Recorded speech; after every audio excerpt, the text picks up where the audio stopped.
इस कैदी का सिर कलम होने वाला है। जेल के पहरेदारों ने माइक की कॉलर काटी और उसे गिलोटिन की ओर ले गए। सबको हैरानी तब हुई जब माइक उस पल भी बिना किसी हाव भाव के खड़ा रहा। उसके अजीब बर्ताव को देखकर जॉन को कुछ गड़बड़ लगी। उसे माइक के घर में मिले इंसानी चेहरों के मास्क याद आते हैं और उसका दिल घबरा जाता है। अब चलो एक दिन पहले की अदालत में मैरी जो लगातार अपनी उंगली से गाल पर थपथपा रही थी, असल में माइक से मोर्स कोड में बात कर रही थी। माइक जो देखने में खाली नजर आ रहा था, असल में अपनी आंखें झपकाकर जवाब दे रहा था।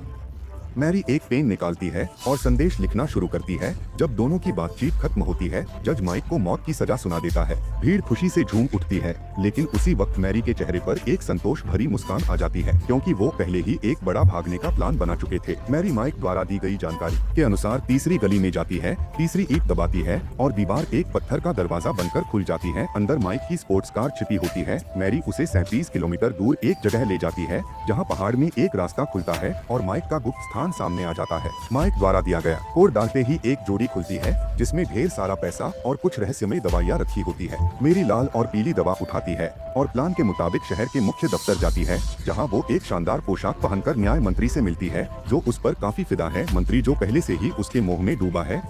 मैरी धीरे से उसके कान में कुछ कहती है। टेबल पर रखे अखबार की हेडलाइन माइक की फांसी की खबर होती है। मेरी कहती है कि वो उस इंसान का असली चेहरा देखना चाहती है, जिसे सब शैतान कहते हैं। मंत्री पहले तो मना करता है, लेकिन आखिरकार तैयार हो जाता है, मगर शर्त रखता है कि वो भी साथ चलेगा। रात को दोनों जेल पहुंचते हैं और जॉन वार्डन को मना लेता है कि पूछताछ के बहाने माइक से मिलना है। तीनों इंटेरोगेशन रूम में दाखिल होते हैं। 30 मिनट बाद जॉन ठंडी आवाज में कहता है कि माइक ने कुछ भी नहीं कहा, बट सिर हिलाकर कि दरवाजा बंद होता है। मैरी मंत्री को एक दवा का इंजेक्शन देती है, जिससे वो बेहोश हो जाता है। जब मंत्री बेहोश होता है, मैरी उसके चेहरे पर मास्क चढ़ाकर माइक का चेहरा बदल देती है। फिर वो माइक को बाहर ले जाती है।